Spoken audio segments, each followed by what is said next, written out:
আসসালামু আলাইকুম hey viewers, welcome back to my another new video. আজকে আমাদের website design CSS3 Bangla tutorial এর 7 নম্বর পর্ব। তো আজকে আমি আলোচনা করব CSS এর ফন্ট প্রপার্টি নিয়ে। তো ভিউয়ার্স, আমি প্রথমে কি করছি, আমি একটা ফাইল নিয়ে নিচ্ছি। এখানে HTML ফাইল নিয়ে নেব। এখানে নিউ টেক্সট ডকুমেন্ট, তারপর এখানে আমি একটা নাম দিয়ে দিচ্ছি ইন্ডেক্স, তারপর ডটের পর দিতে হবে আমাকে HTML এক্সটেনশনটা দিয়ে দিলাম, সেভ করলাম। আচ্ছা, তো এখন আমি এটা একটা টেক্সট এডিটর ওপেন করে নিই। পেনউইথ আমি সাবলাইম টেক্সট ওপেন করে নিলাম। আচ্ছা, তো দেখেন সাবলাইম টেক্সট এখানে চলে আসছে। আমি কি করছি, ক্যান্সেল। আমি এখানে একটা HTML5 ডিক্লারেশন দিয়ে দিচ্ছি, ডিক্লারেশন দিয়ে দিলাম। এখানে একটা টাইটেল দিয়ে দিচ্ছি লার্নিং CSS। আচ্ছা, তো এখন এটা সেভ করলাম। সেভ করার জন্য এখন আমি কি করব, ফার্স্টে আমি এইখানে আমি একটা হেডিং ট্যাগ নিয়ে নিচ্ছি H2। এখানে লিখলাম লার্ন উইথ হৃদয়। আচ্ছা, এখন আমি এটা সেভ করে একটা আউটপুটটা একটা ব্রাউজারে শো করে আমি একটা ব্রাউজার ওপেন করে নিই। ফাইলটা আমি যে ফাইলটা ওপেন উইথ গুগল ক্রোমে ওপেন করে নিলাম। আচ্ছা, এখানে আমরা আউটপুটটা দেখতে পাচ্ছি। তো কেটে দিলাম, এটা একটু মিনিমাইজ করে নিলাম। আচ্ছা, তো আমরা এখানে একটা হেডিং ট্যাগ নিয়েছি। আমি তো এখানে কি করব, আমি একটু এখানে পি ট্যাগ দিয়ে আর কিছু টেক্সট নিয়ে নিই। আমি এখানে তো আমি পি ট্যাগটা ইউজ করতেছি। তারপর এখানে আমি বেশ কিছু টেক্সট নিয়ে নিচ্ছি। আচ্ছা, তো এটার মধ্যে আমি কিছু টেক্সট কপি করা আছে, পেস্ট করে দিলাম। আচ্ছা, তো এখানে আমি টেক্সটটা কপি করে দিলাম। আচ্ছা, এটা একটু আমি সাইজ করি। আচ্ছা, একটু বাদ দিয়ে দিই, একটু আমাদের লাগবে না, একটু বাদ দিয়ে দিলাম। আচ্ছা, তো এখন এটা একটু আমি করে নিই, সুন্দর লাগবে।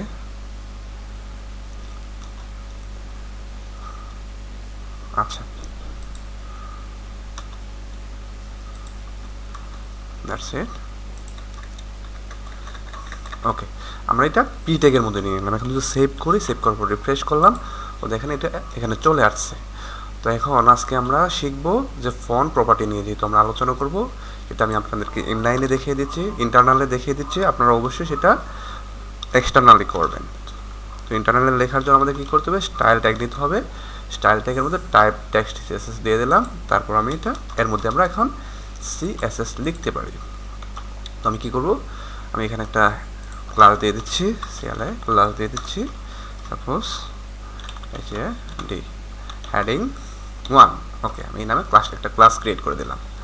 তো এখন আমাকে এখানে CSS লেখার জন্য কী করতে হবে, আমি এই টেক্সটের মধ্যে একটা ডিজাইন আনবো। তো আমাকে কী করতে হবে, ক্লাসের নামটা দিয়ে দেবে। এখানে ক্লাসের জন্য প্রথমে ডট, তারপর আমি দিয়ে দিচ্ছি হেডিং। আচ্ছা, হেডিং 1 নামে আমি দিলাম হেডিং 1। তারপর কী করবো, আমি তারপর সেকেন্ড ব্র্যাকেট দেবো। সেকেন্ড ব্র্যাকেট দিয়ে স্টার্ট ক্লোজ দুইটাই করবো। তারপর এখন আমরা এটার মধ্যে আমরা CSS লিখতে পারি। তো আমরা প্রথমে আলোচনা করব ফন্ট ফ্যামিলি নিয়ে। ফন্ট ফ্যামিলি আমরা প্রপার্টি ইউজ করি, ফন্ট, তারপর ড্যাশ ফ্যামিলি, ফন্ট ফ্যামিলি, তারপর কোলন দিলাম। এখন আমরা এখানে ফন্ট ফ্যামিলি, বিভিন্ন ধরনের ফন্ট ফ্যামিলি আমরা ইউজ করতে পারি।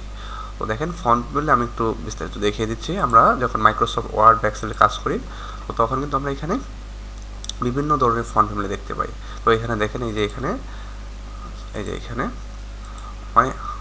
অনেক ধরনের ফন্ট ফ্যামিলি রয়েছে। যে এখানে লক্ষ্য করুন আপনারা, যেমন এরিয়াল ব্ল্যাক, তারপর আলজেরিয়ান, এরকম অনেক ধরনের ফন্ট ফ্যামিলি এখানে রয়েছে। ঠিক আছে, তো এরকম আমরা যখন HTML বা CSS এ কাজ করব, তখন এটার বেশ কিছু ফন্ট ফ্যামিলি রয়েছে। তো আমরা এখানে আমি একটা লিখে দিচ্ছি। সাপোজ আমি এখানে প্রথমে লিখে দিচ্ছি আলজেরিয়ান। আচ্ছা, তো এখন সেমিকোলন দিয়ে ক্লোজ করে দিলাম। এখন যদি সেভ করি, তো দেখেন ফন্ট ফ্যামিলি এখানে আলজেরিয়ান হয়ে গেছে। ঠিক আছে, আমি ইচ্ছা করলে এখানে আরও অন্য একটা ব্যবহার করতে পারি। আমি এখানে ব্যবহার করতেছি সাপোজ টাইমস, কী করছি আমি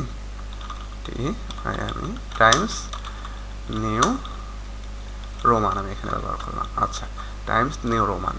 এখন আপনাদের লক্ষণীয় বিষয় হচ্ছে, আমরা যখন কোনো ভ্যালু সেটা একাধিক ওয়ার্ড থাকবে, যেমন এখানে দেখেন টাইমস একটা ওয়ার্ড, নিউ একটা, রোমান একটা, তখন একাধিক ভ্যালু থাকলে তো সেখানে আমাদেরকে কী করতে হবে, কোটেশন দিতে হবে, দুই পাশ দিয়ে কোটেশন দিয়ে সেটা ক্লোজ করতে হবে। আমি এখানে কোটেশন দিলাম, বুঝতে পারছেন আশা করি।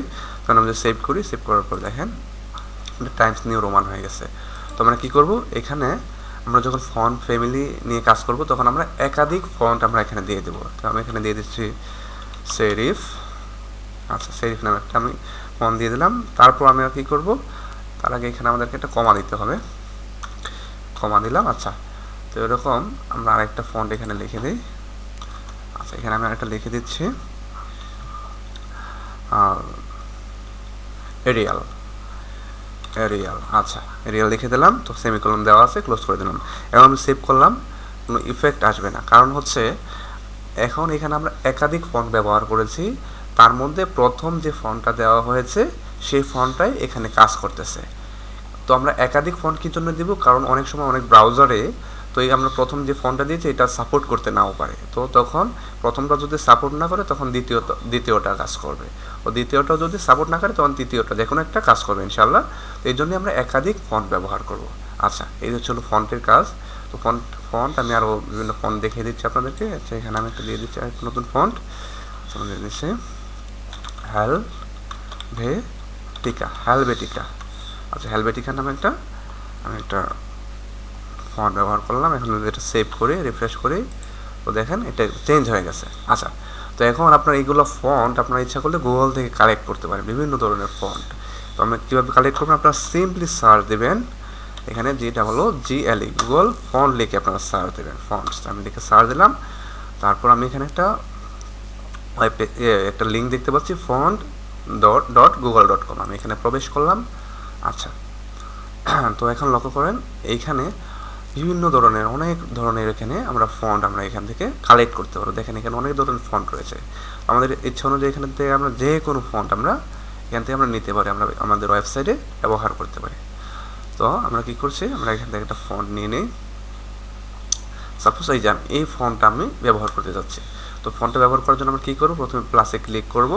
আচ্ছা, এটা একটু ম্যাক্সিমাইজ করে নিচ্ছি, প্লাসে ক্লিক করলাম, এই যে এই ফন্টটা আমি নিতে যাচ্ছি।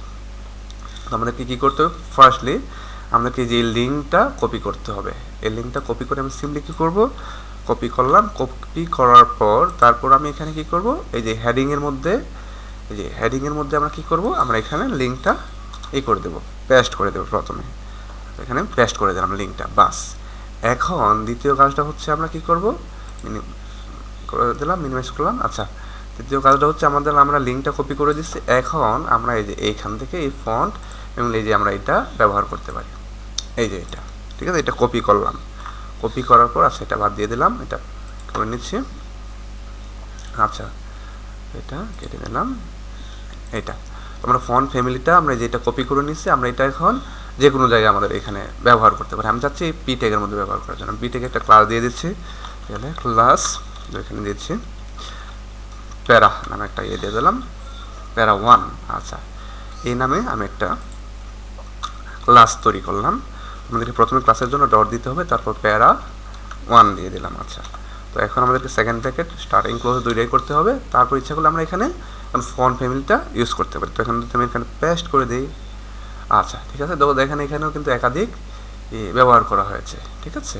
তো এখন আমি যদি এটা সেভ করি, সেভ করার পর আমি এখন এটা ব্রাউজার রিফ্রেশ করব, তো দেখেন এখানে আমাদের ফন্ট ফ্যামিলিটা চেঞ্জ হয়ে গেছে, ঠিক আছে।